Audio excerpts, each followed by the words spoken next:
Countdown for a blast-off. X minus 5, minus 4, minus 3, minus 2, X minus 1. Fire.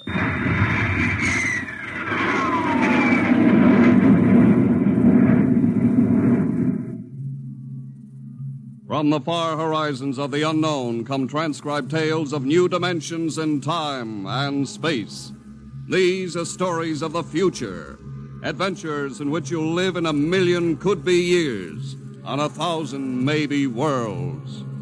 The National Broadcasting Company presents X minus 1.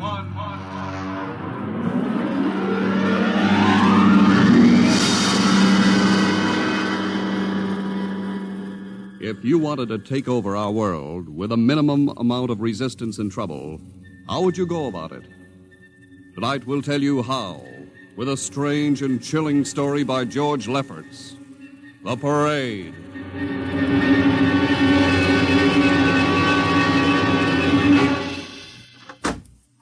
You are Mr. Sid Ryan. The same. My name is Luchar. I am a Martian. Pleased to meet you, Mr. What was that again? A Martian? As in Orson Welles? Precisely. I'm a Rotarian myself. Sit down. Thank you. Now that we've had our little joke, Mr. Luchar, what can Publicity Associates do for you? I am interested in obtaining publicity.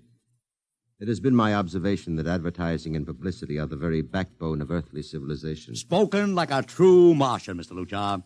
Now, if you'll tell me the name of the client. The client, of course, will be the Martians. You don't give up, do you? Give up? The gag, I mean. Oliver. Yes, Mr. Ryan? This is Mr. Luchar. Oh, how do you Mr. do? Luchar claims to be a Martian. Take him outside, will you, Oliver? I am happy to see, Mr. Ryan, that my telling you I am a Martian has approximately the effect I guessed it would. I believe we can do business. I have here cash retainer of $5,000. Oliver, take a look at that wad of lettuce. It's the real stuff, Mr. Ryan. And my client is prepared to spend many times that amount. Sit down, Mr. Luchar. Oliver, get the client a cigar, the 50-cent box. Yes, sir. Thank you. Well, now, what can I do for you, sir? I wish you to manage a publicity campaign. A very large and important campaign. Is the product established, or is it something brand new? Something quite new. Now, what would you judge the most effective type of campaign? Well, if the client has a lot of dough to throw around, a suspense campaign is best. First, you place ads in the paper saying, "Watch this space." Then about a week later, you run an ad saying XYZ or PDQ, and you get people guessing what it means. Then finally, when you've teased them enough, you bust loose and unveil the product. Excellent. We will conduct a suspense campaign. Of course, in this kind of campaign, secrecy is very important. Once the name of the product leaks out, it spreads like wildfire, and the whole campaign is kerfloppo. Quite so, quite so. The utmost secrecy. You realize, of course, these things cost like crazy. Would, say, $1 million cover expense? Come again? I said, would $1 million cover it? Why, yes, I am. You did say $1 million. I understood that you have handled some very large accounts. Of course, if this is too big... No, not at all, not at all. As a matter of fact, I seldom touch anything less. Right, Oliver? Huh? Oh, of course. That's right, Mr. Ryan. Absolutely right. Yes. You will begin, then, by saturating the newspapers, the radio, the streetcars with a very simple statement. What's that? I will write it on a card. Here you are. The Martians are coming. Say, that's not a bad teaser. Got that, Oliver? Yes, sir. The next ad will read, June 1st is Martian Day. June 1st is Martian Day. What happens on June 1st? The parade takes place. What parade? I wish you to arrange a parade up Fifth Avenue. You mean like the Macy Parade? Exactly. Except that the theme will be the world of tomorrow, the Martian world. My client would like it to be a gay affair. Balloons, clowns, pennants, pretty drum majorettes. Say, that sounds terrific. I might be able to interest the department stores in a tie-in. Fine. The parade will climax the campaign. On June 1st, the product will be unveiled. Good enough. By the way, Mr. Luchar, just what is the product? What are we selling? Oh, no, Mr. Ryan. Secrecy, remember? Yeah, but after all... Mr. Ryan, all will be revealed to you in good time. For the moment, let us say that we are selling a concept. A concept? The concept of invasion from Mars.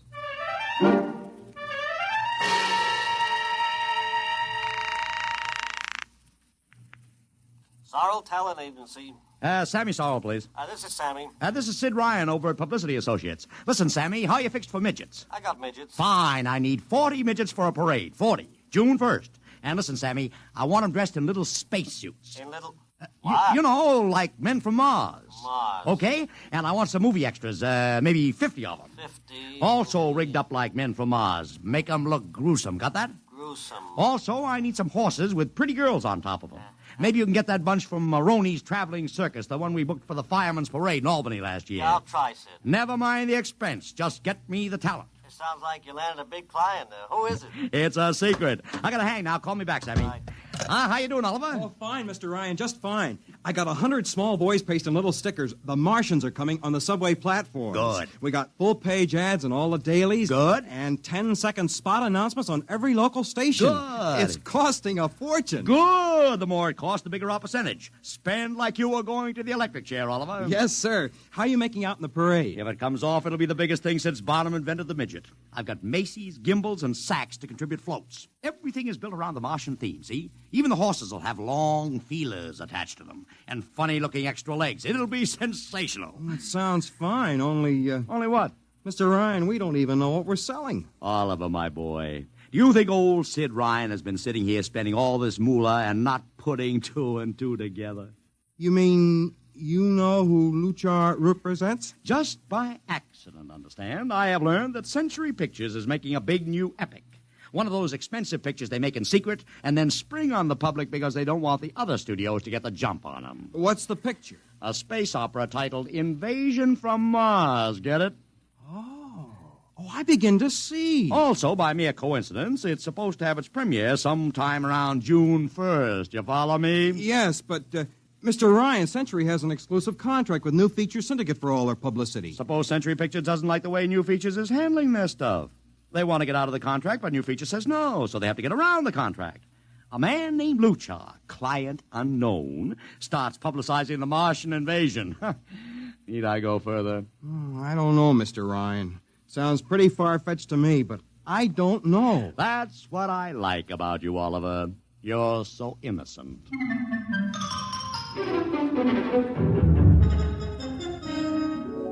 Now, let me talk to Commissioner Patrick, please. Sid Ryan. Hello. Commish, Sid Ryan. Oh. How are you, Ryan? Fine. What is it this time? You want to drop a man off the Empire State Building into a teacup full of water? The answer is no. Also, we're not arresting any fan dancers. You know I don't handle fan dances. I want a permit for a parade. June 1st, 5th Avenue. It's a Sunday. There's no traffic. Now, look, Ryan, Macy's gets a permit. Gimbals gets a permit. The American Legion gets a permit. The Sons of Erin march every time Morton Downey sings the Wearing of the Green. Oh, don't give me a hard time, Patrick. This is too big. I have the 5th Avenue Merchants Association behind me. Okay, Ryan. Fill out the forms. I'll pass them along to the license commissioner. That's my boy. By the way, what's the occasion for this parade? Oh, don't you read the papers, Patrick? June 1st is Martian Day.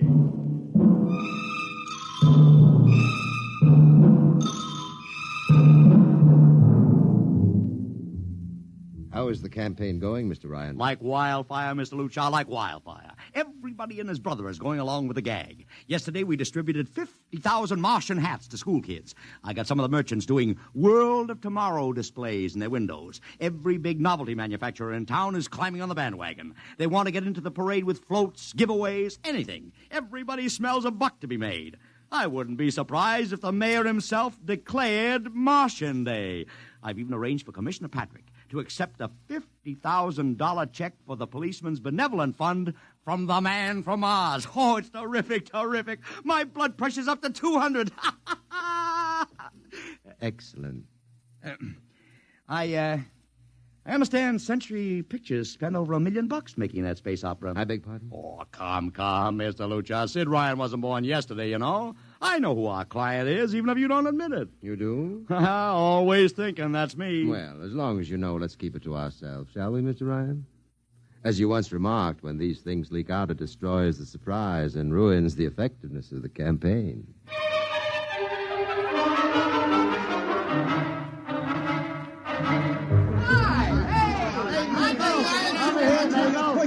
Ladies and gentlemen, this is Ken Daly speaking to you from our portable transmitter atop the reviewing stand for the much-heralded Martian Parade on Fifth Avenue.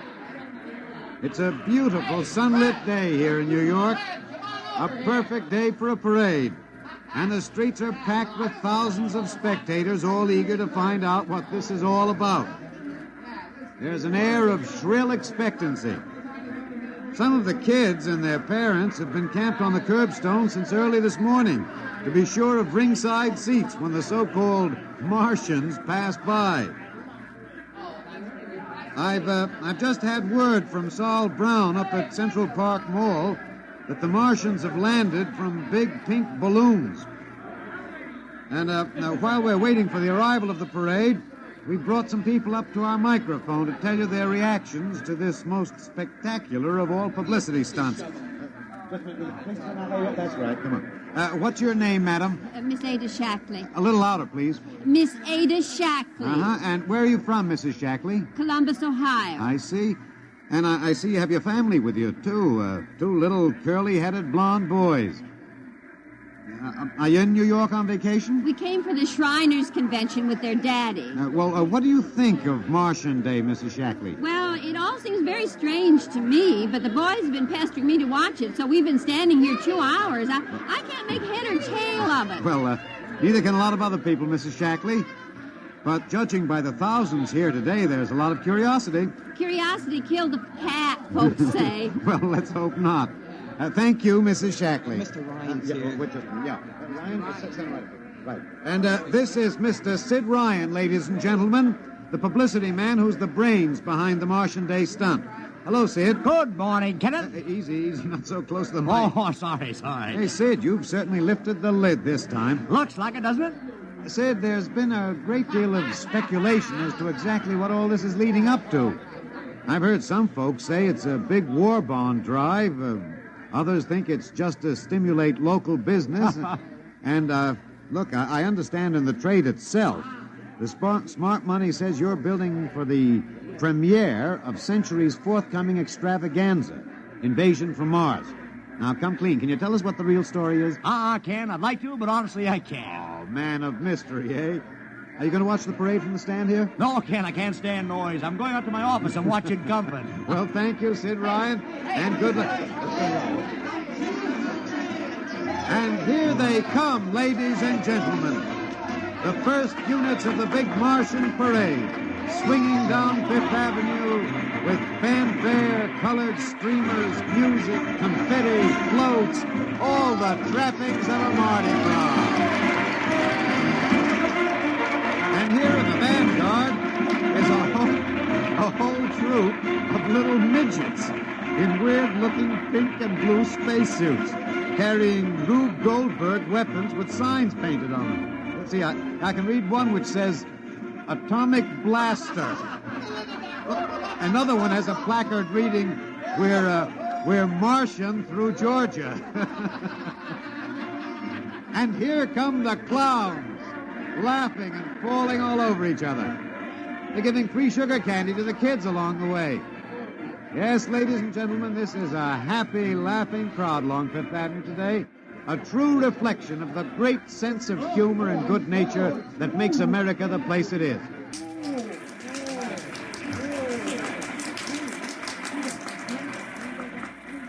This is promised as the climax of the show. And now a great hush has fallen over the crowd. It's quite a sight to see these thousands of people standing here expectantly, hearing only the great regular sigh of their mass breathing. And now here they come, ladies and gentlemen, the Martians, marching in booted, helmeted ranks, row after row of them. My, this is an impressive sight, ladies and gentlemen, and a rather serious contrast to the rest of the joyous slapstick parade we've witnessed. There are perhaps, 200 tall, broad-chested men dressed in metallic gray spacesuits with thick glass visors drawn across their faces. Each is holding an ominous-looking ray gun at the ready position. They're marching in absolute silence, keeping step perfectly, as though some mute, unspoken command were marking time for them. The crowd seems rather grim and serious now. Perhaps they're reminded of the actuality of war and possible invasion. They stand solemnly, silently, watching. Even the children are awed. And now the first ranks of the Martians are moving past us down Fifth Avenue toward the reviewing stands at the square. No one moves. What's that? What's happening? Oh, there, a woman, ladies and gentlemen. She dashed out into the street. For what reason, I don't know. She attempted to lift the visor of one of the Martian spacesuits, but just as she reached the Martian, she fell forward in a dead faint. I tell you, I've never felt such mass tension in a crowd as we're experiencing here right now, today. All sorts of rumors have begun filtering back through the audience. There are excited whispers of she's dead, she fainted, and now an undercurrent of, what? They're really Martians. This is an example of how a single incident can precipitate mass hysteria, ladies and gentlemen. I tell you, it's a mighty reassuring sight to see the blue uniforms of New York's finest spaced every 10 feet or so along the avenue. Somehow, I can't explain it, this incident has begun to work on what was a moment ago a happy, carefree crowd, and the complexion is changing.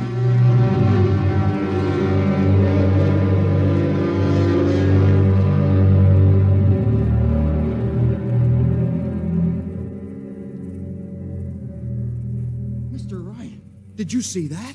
A woman fainted. Of course I saw it. What do you suppose she saw? Oliver, old man, did I ever tell you you were too naive for this business? But that young woman ran out into the streets to get a close look at the Martians, and then she screamed and fainted dead away. I'm well aware of that, Oliver, since I paid her $50 to do it. What? The dramatic moment, Oliver, the stock and trade of the good publicity, man. Relax. Holy smokes, you sure think of everything. Yeah, for my share of this deal, roughly $100,000, I can afford to think of everything.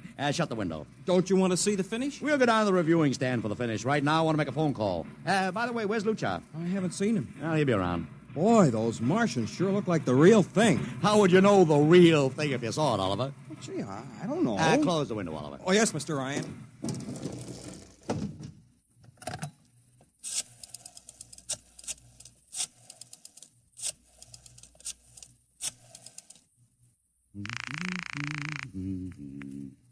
Sorrow's Talent Agency. Sammy, this is Sid Ryan. Say, listen, Sid, I was going to call you. I'm awful sorry about those Martians. What do you mean, sorry? They're terrific. No, don't joke, Sid. I mean it. Well, I mean it, too. They're great, great.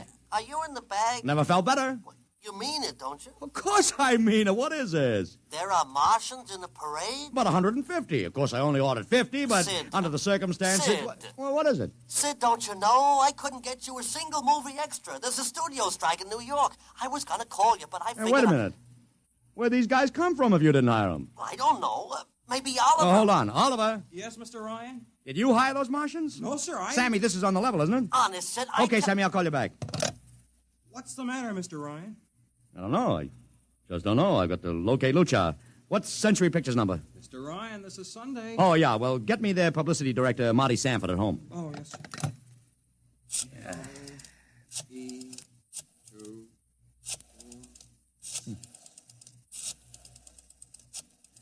Here you are. Thanks. Sanford. Marty, this is Sid Ryan. Oh, hello, Sid. How's the big Fine, fine. promotion? Listen, Marty, this is dead serious. On the level. Get it? What's wrong? I've got to locate Lucha. Lou who? Lucha, come on now, Marty. This is life and death. The guy you sent over to hire me for the invasion picture. Invasion picture? Invasion from Mars, the space opera. Are you batty? Marty. That picture was shelved last month. What? Sure, back in the can. Too expensive and too fantastic. The big shots decided you can't sell a Martian invasion to the American public. And I never heard of a guy named Lou... Mother heaven. What is it, Mr. Ryan? You look terrible. That's too fantastic. What's too fantastic, Mr. Ryan? Is something wrong? Open that window. I want another look at those Martians. Yes, sir.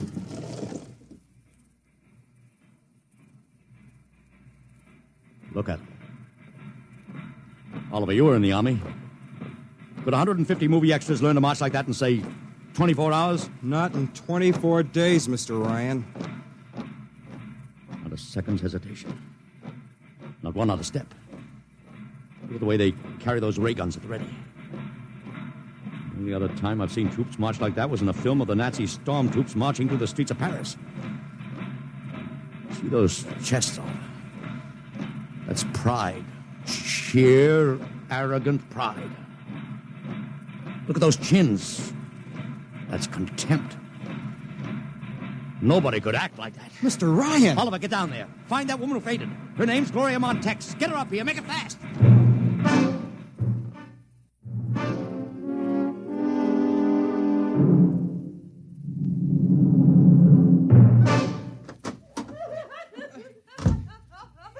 Here she is, Mr. Ryan. I can't get much sense out of her. Stay away from me. Gloria, it's me, Sid Ryan. Oh, don't kid me. You're a Martian. Gloria, settle down. No, you're wearing a mask. Baby, it's me, Sid. And underneath, it's awful. It's all big green eyes and those feelers like a catfish. Baby, snap out of it. Listen, what happened down there? You ran out and screamed like I told you, but the fainting, that wasn't in the act. Oh, go away, please. Go away. What'd you see? Oh, no, please. It's too awful. Please. Just one question, baby. Inside that helmet, what'd you see? You won't get anything out of her, Mr. Ryan. She needs a doctor. Okay, Oliver, I've heard enough anyway. You take care of Gloria here. Get her a drink. Where are you going? To see the commissioner. We gotta stop this parade before things begin to happen.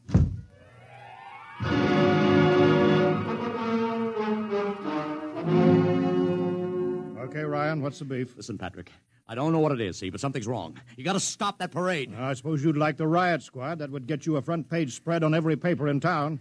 Honest, you publicity guys give me a pay. This may be a matter of life and death. Oh, sure. Look, Ryan, I've got no time for your cheap publicity gags. I'm a busy man. Listen, I'm trying to tell you I don't know where these Martians came from, who they are, anything about them. All I want you to do is stop the parade and make sure they're on the level. Ryan, I'm wise to your tricks. Now, if you let the sergeant show you out... You won't do it, huh? An honest citizen appeals for protection and you refuse it. I most emphatically do. Now beat it. All right, Patrick. I'll go right to the mayor's office. I'll have you busted flatter than a fried egg. Go ahead. I'm sure His Honor will be glad to toss you out on that phony nickel-plated skull of yours.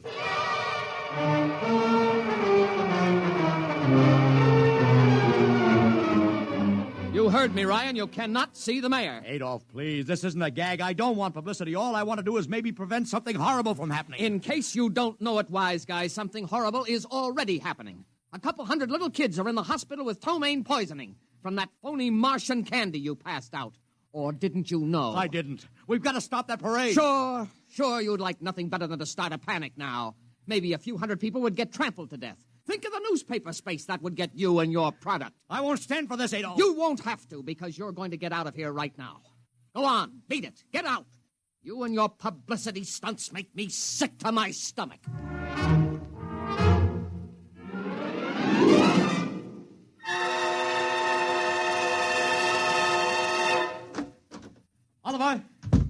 Oliver, where are you?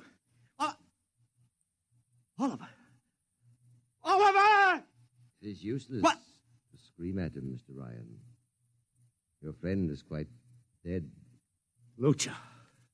He wanted to run to the police with some story about a Martian invasion. I found it necessary to restrain him. Restrain him, you stinking murderer. Now, Mr. Ryan, collect yourself.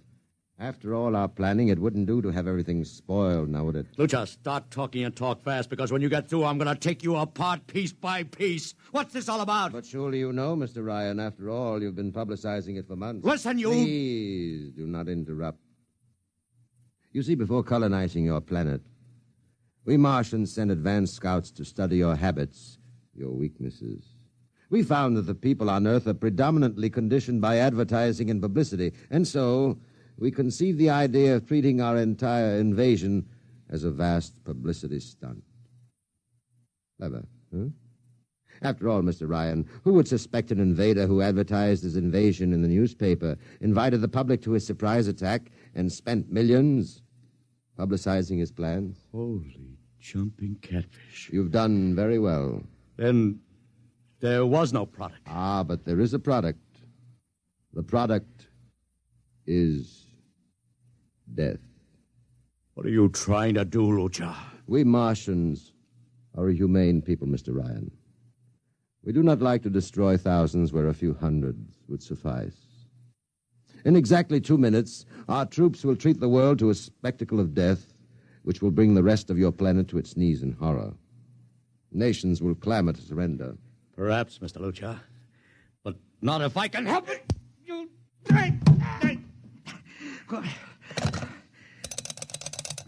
Yes, please. Operator, this is Mr. Ryan. Get me the field telephone on the reviewing stand of the Martian Day Parade. Hurry. Anyone in particular? Just hurry. Reviewing stand, Sergeant Cassidy. Get me Commissioner Patrick. Hello. Hello. You'll have to talk louder. I want Commissioner Patrick. Oh. Patrick! Wait a minute. Things are quieting down. Now, what was it you wanted? This is Ryan. I have to talk to the commissioner. It's a matter of life and death. I'm sorry, you can't talk to him now. The chief Martian is presenting the PBA check to him. The Martians are going to fire a salute. Listen, you got to stop him. What? Stop him! I'm sorry, Mr. Ryan. You idiot! The works is going...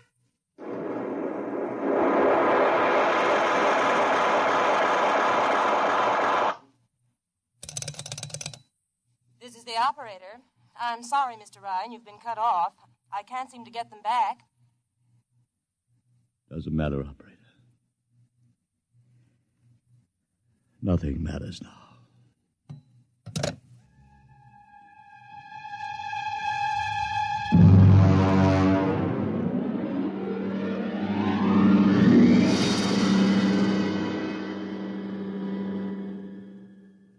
Tonight, X-1 has brought you The Parade, an original story written by George Lefferts. Featured in the cast were Joseph Curtin as Ryan, Joe DeSantis as Luchar, Alexander Scorby as Daly, Agnes Young as the woman, Ellen Deming as Gloria, John Thomas as Oliver, Arthur Anderson as Sammy, Wendell Holmes as the Commissioner, and William Keene as Sanford. Your announcer, Don Pardo. X-1 was directed by Fred Way and is a transcribed NBC Radio Network production.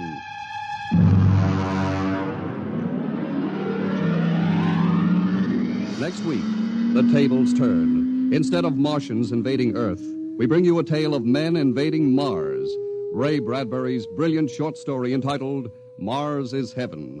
Suppose you were a member of the first rocket ship crew to land on Mars, but instead of seeing Martians, you find that you've landed in a town that looks just like home, that all your dead relatives and friends are there to greet you, so that as incredible as it may seem, you think you're really in heaven. That is, you think so, right up to the fatal moment, the moment of X-1.